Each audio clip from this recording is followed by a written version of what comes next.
grab yes or no. And I would like to show you about 15 minutes. 15 minutes, is that okay? 8:20. 8:20? Shall we skip it? Okay, that's No, okay, we can skip it. we can 5-10 minutes just so.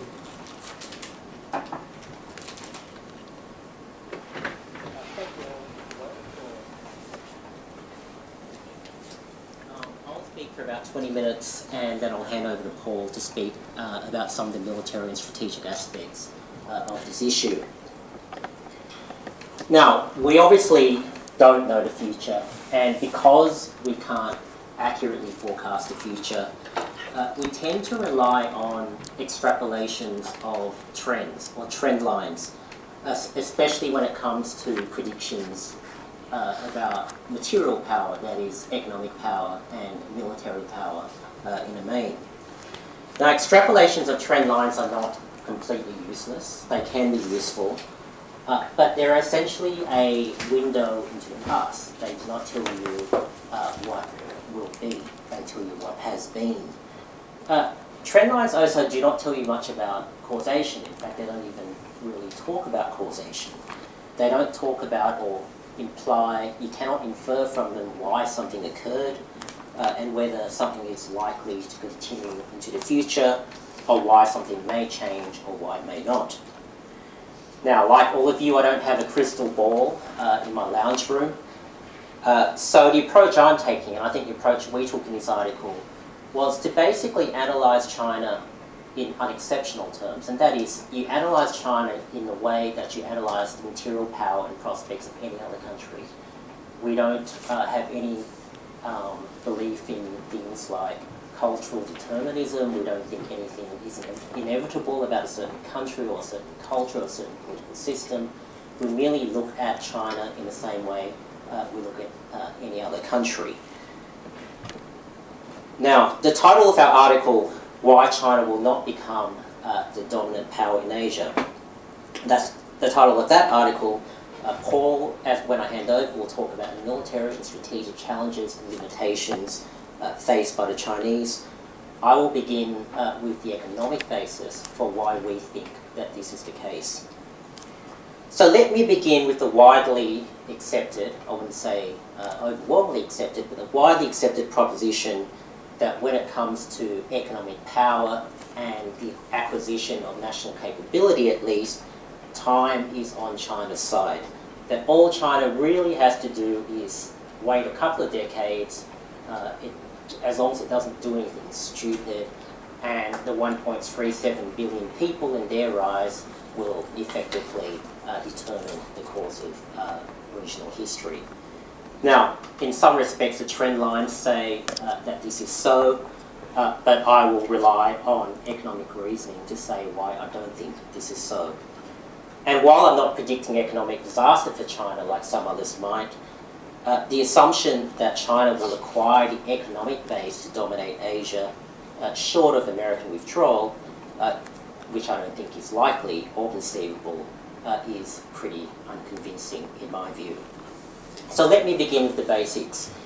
As any economist will tell you, there's basically three ways you can grow your economy. You can add more labour inputs, you can add more capital inputs, or you can use one or both of these inputs more efficiently, what economists refer to as total factor productivity. Now, can China add more labour inputs significantly drive rapid growth or even moderate growth in the medium term? Well, I think the simple answer is no, and I say that because of its ageing demographics, which for a number of reasons will be pretty much impossible for China to alter. Now, there is one thing we know for certain, and that is that China will be the first major country in history to grow old before it grows rich, or before it grows even moderately rich. Now, in the 1980s, during its first decade of reform, the proportion of the working age population, that is 15 to 64 years, was almost 75%. It will decline to 65% in 2020 and 60% in 2035. Now, this may not sound significant or meaningful to you, so let me put this another way. When China began its reforms in 1979, there was 7 working people to every 1 retiree. Today the ratio is about 5.5 to 1. By 2035 there will be 2 working people for every retiree. In fact, 2015, this year, is a significant year because this year is the first year that more people are leaving the workforce in China than entering the workforce since the reform period began. Now, before I say what I'm about to say, I have to apologise to Paul, who is an exception to the rule. I'm about to articulate that the most productive years of a worker is from their 20s to the late 50s. That is in developing countries. In advanced countries, the older people tend to have it. Now, the problem for China is that by 2035, there will be 1.5 older workers, that is workers from 50 to 65 years, to every worker under the age of 55 years. So by 2030, China will have the same demographics roughly as a country like Norway or Amsterdam. Incidentally, if you want a comparison, America is the only great power which has favourable demographics up to 2050. India, if you want to include India as a potential great power.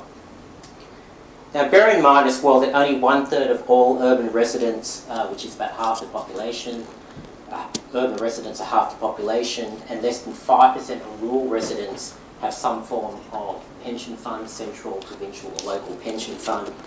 And even then, the state's largely unfunded liability is expected to be around 40% of GDP by 2035. And this assumes quite generously that China will continue to grow at 6% up to 2035, which I think is unlikely. Now, this will obviously increasingly compete with other budget items, such as national security and military spending. Now, even for those with a pension fund, at least half their living expenses will still be picked up by their family. So whereas up to a quarter of the growth from 1980 to 2005 can be attributed in some way to the so-called demographic dividend, that is a massive increase in productivity of young workers coming into the cities with very little family responsibilities. There will be no such prospect of a demographic dividend for China from now on. Now, let's talk about adding capital inputs. And this is the real problem for China's future economic resilience. Now, speaking in very generalised terms, growth in the first decade of reform, 1979 to 1989, was driven by genuine entrepreneurialism and dynamism. Land reforms allowed not landowners, but land occupiers to use the land in any way they wanted. They were allowed to sell surplus produce at market prices, and this gave birth to a wave of spontaneous and unplanned entrepreneurialism and bottom-up economic activity, and eventually the rise of smaller-scale industries, which was a real driver of early industrialisation in China. Now, by the mid-1990s, this model was running out of steam, and what was emerging was China as a major export manufacturing country, not just in Asia, but in the world. So it was from the mid-1990s onwards that made in Korea, or made in Japan, or made in America, or made in Malaysia was replaced by made in China. So prior to the global financial crisis, or just a couple of years before that, the major driver of Chinese growth was net exports. Now, there was nothing remarkable about this. This was really just the model that Japan, South Korea, Taiwan, Singapore, amongst others, pursued. But China took it to a much larger scale because of the surplus pool of labour that they had. Now, export-dependent models obviously need growing end consumer markets, and this became a problem for China when the global financial crisis hit the advanced economies and consumption markets ground to a halt. So China had to find a different way of generating growth, and this is what they did. Now, if you take the period from 2004 to 2014, the Chinese economy expanded a pretty impressive 162%. About labour inputs, additional labour inputs, contributed around 6% of that, but an enormous 136% can be attributed to capital inputs, mainly in the form of fixed investment, which is basically building and constructing things. This means that only 20% of growth out of 162% over the last decade was due to using inputs more productively. Now, these are all economic numbers, okay? Why do they matter? Well, the enormous level of capital inputs needed to generate the growth that China has achieved in the last 10 years has meant that national corporate debt levels have risen from 147% of GDP from the end of 2008 to over 250% of GDP at the end of 2014. Now, to put these numbers in context, it increased by from $9 to $10 trillion US in 2008 to $20 to $25 trillion US in 2014. Now, this increase represents an amount larger than the entire size of the American commercial banking system. Now, it happened, this increase happened because in the government's determination, or some people would say in the government's desperation to achieve rapid growth, the Chinese government ordered state-owned banks to lend predominantly to state-owned enterprises, even when there was no commercial justification for doing so. So from 2008 to 2009, for example, bank loans almost doubled from $750 billion US to $1.4 trillion US. The outstanding bank loan books of China's banks expanded almost 60% in 2 years. So this clearly is not due to natural economic demand. It's a result of government-driven policy, despite what Australian miners and the Treasury at the time were actually telling us. So the result is what China's own state-backed economists refer to as not just the largest building program or largest national building program in world history, but also the most wasteful in economic history. Underutilised roads, underutilised airports, bridges that go nowhere, wholly abandoned newly built cities, and critically, enough housing to fulfil the urbanisation requirements of the country for the next 20 years at least. Well, enough empty housing to fulfil the urbanisation requirements of the next 20 years. So if you look at just the biggest 4 provinces in China, there are wholly unoccupied dwellings that could house 200 million people. Now, the result, if you ask independent analysts and international banks and accounting firms operating in China, is that the concealed bad debt amounts to about 70 to 140% of GDP. As state-owned banks and local government financial entities are ultimately government liabilities, ultimately central government liabilities, these will have to be dealt with by the central government. And once again, consider what this means for the competing demands on the public purse in the next 10 to 20 years. So basically, China doubled down on Japanese errors and then some. China may still avoid 2 decades of virtually zero growth, which is what Japan suffered, but China's capital output ratio, the ratio of what you get for each additional input of capital, is about 3 times worse than what it was 10 years ago.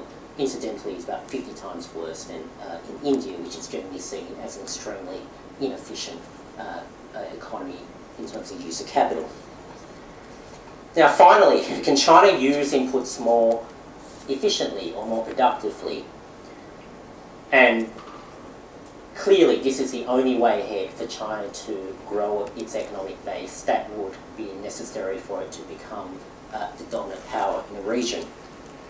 Now, this is often expressed in different terms. Can China become a much more innovative economy? Can it move to a market-responsive economy rather than a hybrid planned economy? Can it increase consumption, which would drive services and increase productivity? Essentially, all of these characterizations of what China needs to do is to say, can China escape the so-called middle income trap, which, if you look around, only around 30 economies in the world have done that. Now, basically, the future of China being the dominant power in Asia depends on it escaping the middle income trap. It can't do so it can't become a dominant power if it doesn't achieve that. And so the last question I want to pose is, what would China have to do in broad terms to escape the middle income trap? Now, take innovation. China would have to dismantle its state-dominated political economy, would have to remove privilege from the 150,000 SOEs, state-owned enterprises, in favour of the millions of private domestic firms. The SOEs, the 150,000 of them, currently receive around 70 to 80% of all formal finance in the country, with the 5 to 6 million firms left to fight for the scraps. To give an example of the state-dominated nature of the Chinese economy, the top 3 largest SOEs in China, their revenues exceed the combined revenues of the largest 500 private firms in the country. Now, if you dismantle this system, you remove the capacity of the Chinese Communist Party to use SOEs for the advancement of national power and achievement of national goals, which they are used for periodically. It will also disrupt a key strategy for the Chinese Communist Party to remain in power, and that is by becoming the primary dispenser of business, career, professional, individual, institutional opportunity in the country. You essentially keep the elites on side, dismantle such a political economy, and suddenly you have some potential existential political problems for the Chinese Communist Party.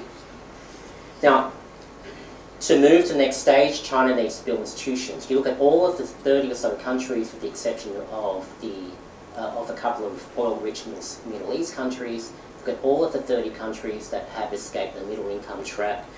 They have some common institutions. They have rule of law, not rule of party or rule of government. They have intellectual property rights and property rights. They have independent courts and mechanisms for resolving disputes, and they have very low levels of corruption. The bottom line is that for China to escape the middle income trap, it would need to fundamentally reorganise its political economy, and this is extremely hard to do, and very few countries have done it. Now, even if China succeeds in doing all this to go to the next level, it will then be a very different China to what we see today. It will be very difficult for the Chinese Communist Party, for example, to harness major aspects of national resources to advance national power or to advance the power of the party. Civil society will have its own goals, and it will be hard to harness national tools to achieve national objectives. Now, I'll very shortly hand over to Paul to make some comments about China's strategic and military position, but let me... Okay. I think that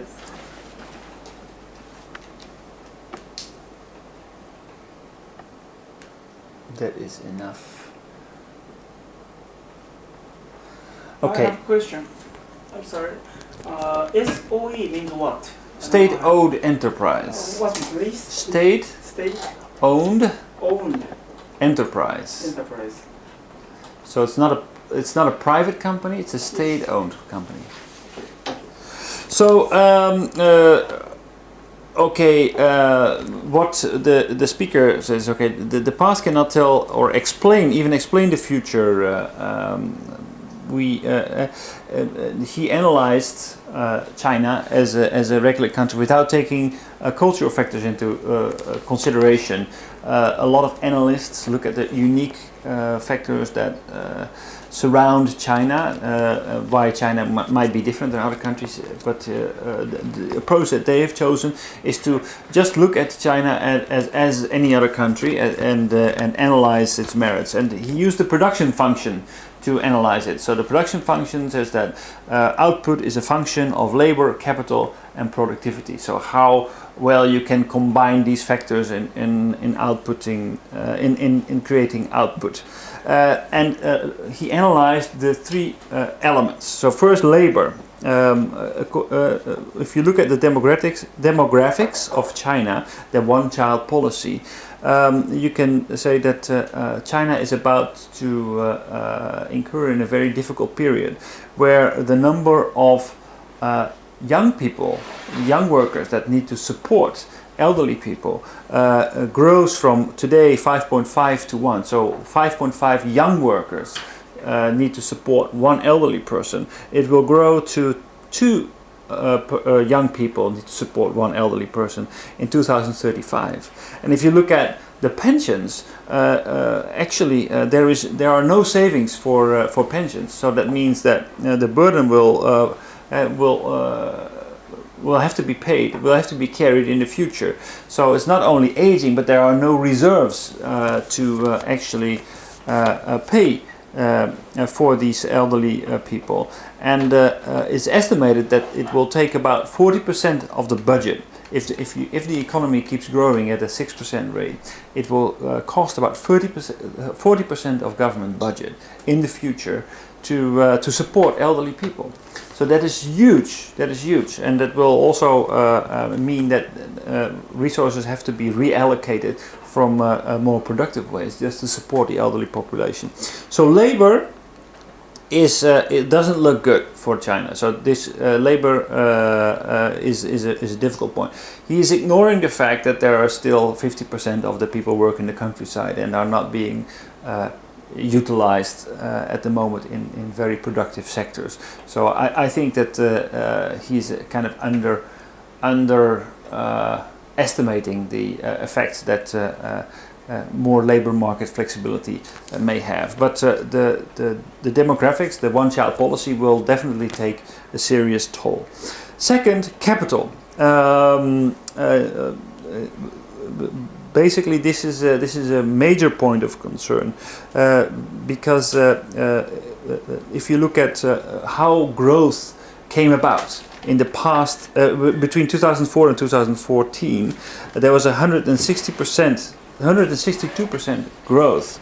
But of that 136% was just fueled by more capital put into the system. So a lot of money was just pumped into the manufacturing sector without any increase in productivity. So the way that they produced didn't change that much. They just added more and more money into the system.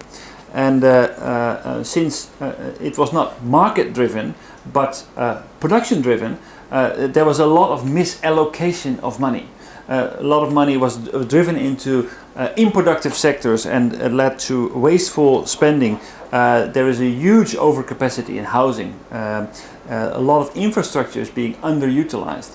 So yes, they did grow, but they didn't change the ways in which they are utilizing their capital, and this led to a lot of a very high bad debt ratio, which is now estimated to be between 70% and 140% of GDP, and that bad debt somehow they need to deal with. So this also will take a very big burden on China and their financial household. They somehow need to write off that bad debt. That will be a huge cost. Which will have to be carried in the future. And what's more is that today, because they didn't improve the way that they are manufacturing, that if you invest one renminbi, yen in manufacturing, then the benefit of that yen will be 1/3 of it that it was 10 years ago. So more investments do not bring proportionally more revenues. So that is a problem. And then third, looking at production, what they need to do is bring more dynamics into the system. But dynamics means that privatizations. And basically now he's doing what he said that he wouldn't do. He would not extrapolate, but what he's doing, he says, okay, look at the 30 countries in the world that did escape that middle income trap. What they have in common is that they have a law that rules over party, and this is different. They have intellectual property rights. They have low levels of corruption, and therefore he says, okay, this is probably necessary if you want to escape that middle income trap. It's okay. You can think whatever you want about that reasoning, but if they want to bring more flexibility If they want to bring those changes, then that means that the Communist Party will have to give up a lot of their power, because today 70 to 80% of all financing, all money that's being invested, goes to state-owned enterprises. State-owned enterprises are the top of the economic pyramid in China, and because they have such a firm grip on the state-owned enterprise, they manage to attract all talent to the state. So the Communist Party managed to attract a lot of talent by controlling the major industries, by making sure that all the resources are allocated in the major industries. If they want to bring about more flexibility, they will have to divert some of that capacity, that potential, away from themselves into the economy. The question is whether the Communist Party will be willing to do that. So what he's saying, that based on demographics, that labor will not be it will not be possible. It's very unlikely that China will escape the middle income trap based on labor, because of the aging society, not based on capital, because basically they have made bad capital investments in the past and they need to deal with that. And productivity is also unlikely because of the fact that they are not a democratic system. His conclusion, therefore, is that China will very likely fall into a middle income trap. And then the question to you is basically, will China become an economic superpower? Is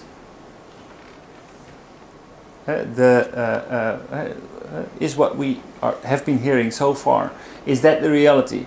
Is the fact that they are 1.3 billion people a huge potential, that they just can continue what they're doing, and will they become an economic superpower?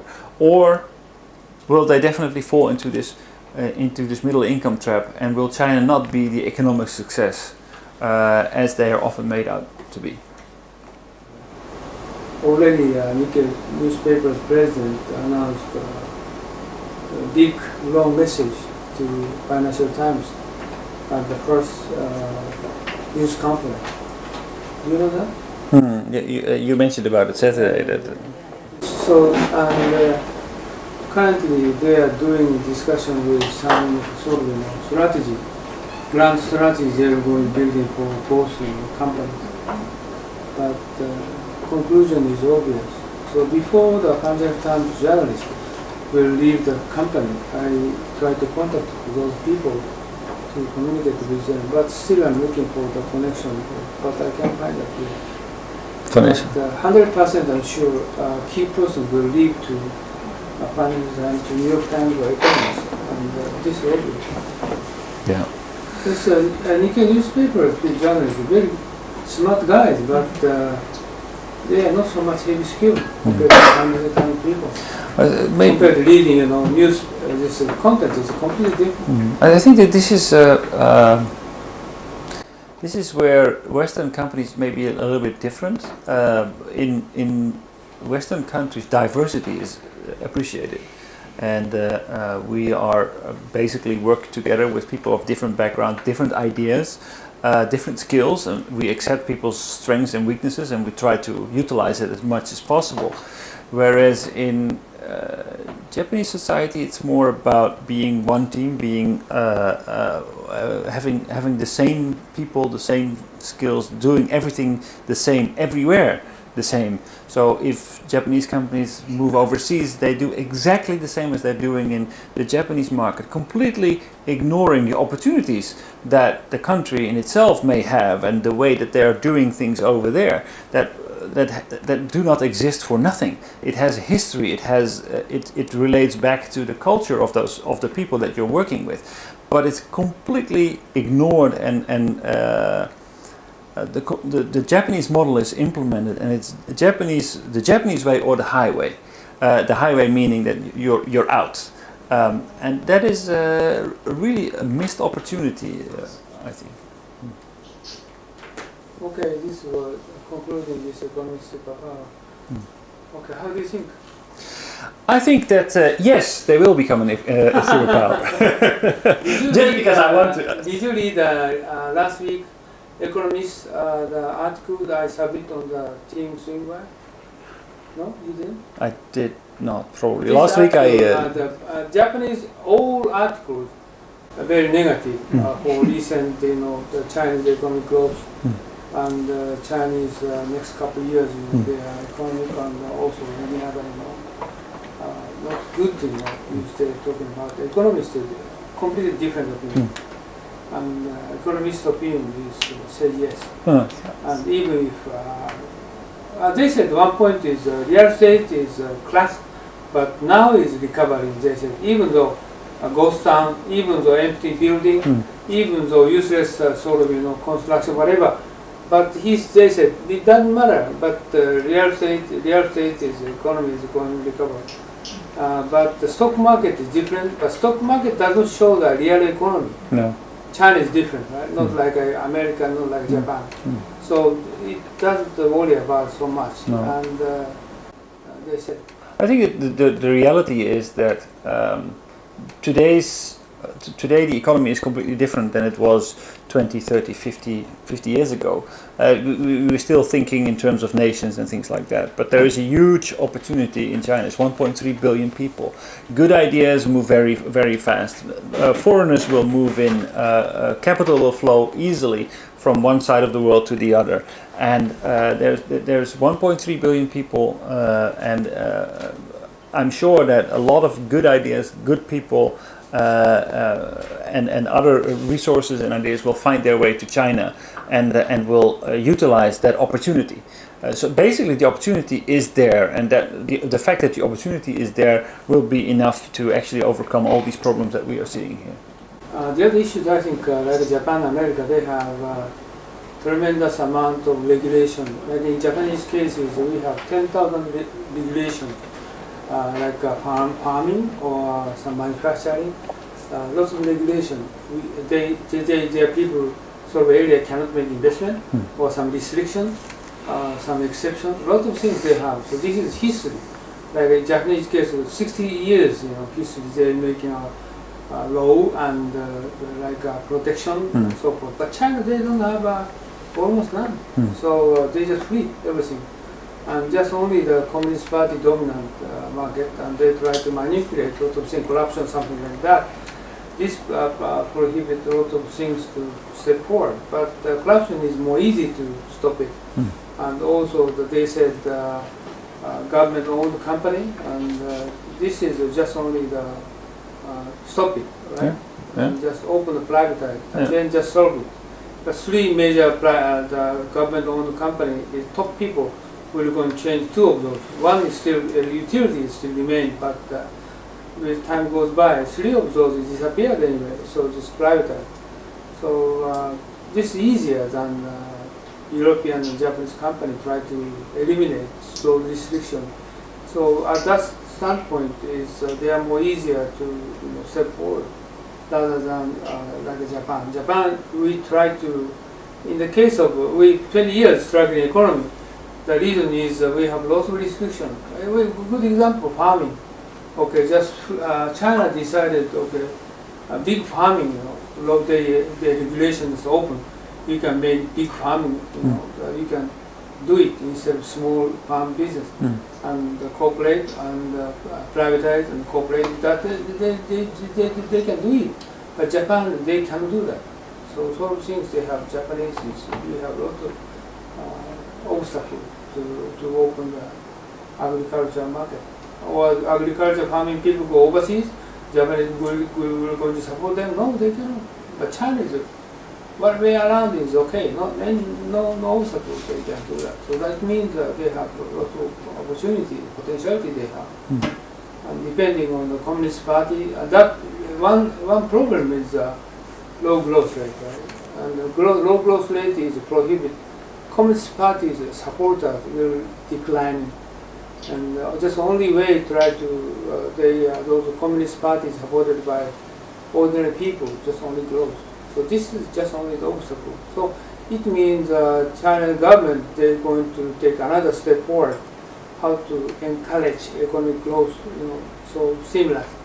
They cannot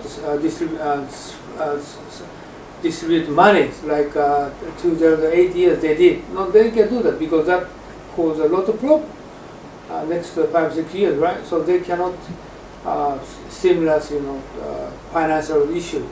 And what they can do it is that they try to another way to encourage economic, growth is domestic, strategies they take.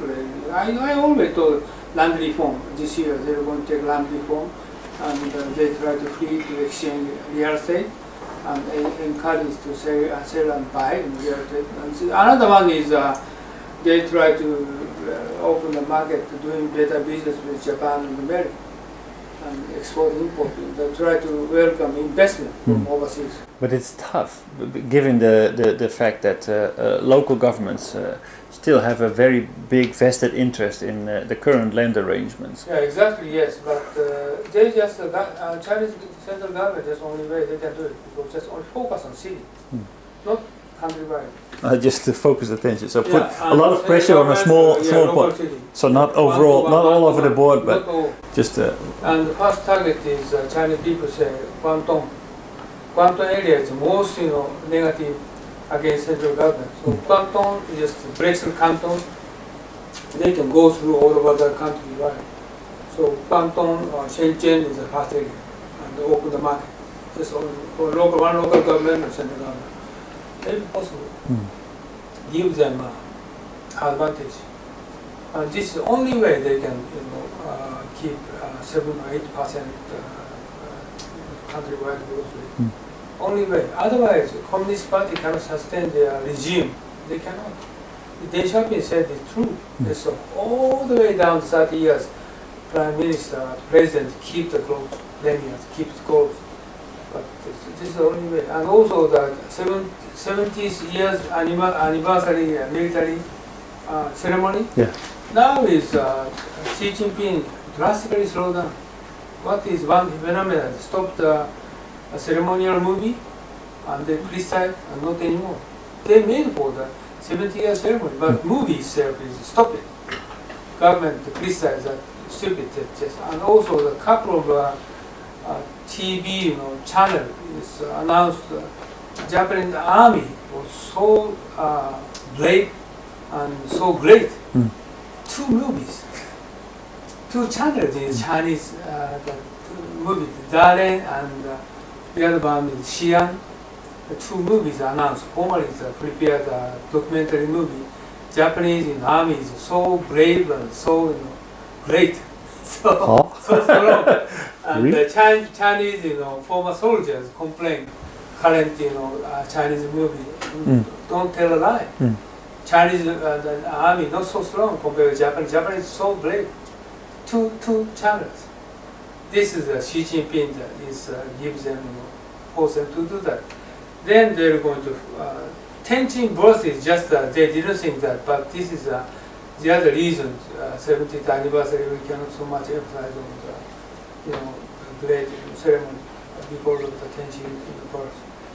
So reason is, and others coincidentally they're going to visit Beijing September 3rd, right? But he will not join this is the parade. army, Parade. Parade. But he's going to join, I think, ceremony after the parade. Then Xi Jinping toned down for the past, Japanese army apology, something like that. Now looking for. So they try to fix it, Japan-China economic relationship. And also the United States, of course, yes. And they expect investment. So investment means not September 3rd, they cannot settle down, but Xi Jinping going to the States September. Then he talked with Obama, so how to make investment to the States. Big investment he expecting. It means, what is big investment means? AIB. It's big investment. And America will go decide to big investment, and followed by states, Japan will go to big investment. Big investment means government investment calls the following companies investment. So Japanese will next year switching from Asia Pacific to China. Does US have this money to make this big investment? Yeah, of course, because Xi Jinping is the only way he can try to keep the economy growth. No other way. They do not have. If they try to keep economic power, it's the only way China take action. Military is forgetting. The military is the decade later, China cannot supersede the states. So they know that only the way China can survive, or Communist Party survive, is economic growth. Only thing. So they try to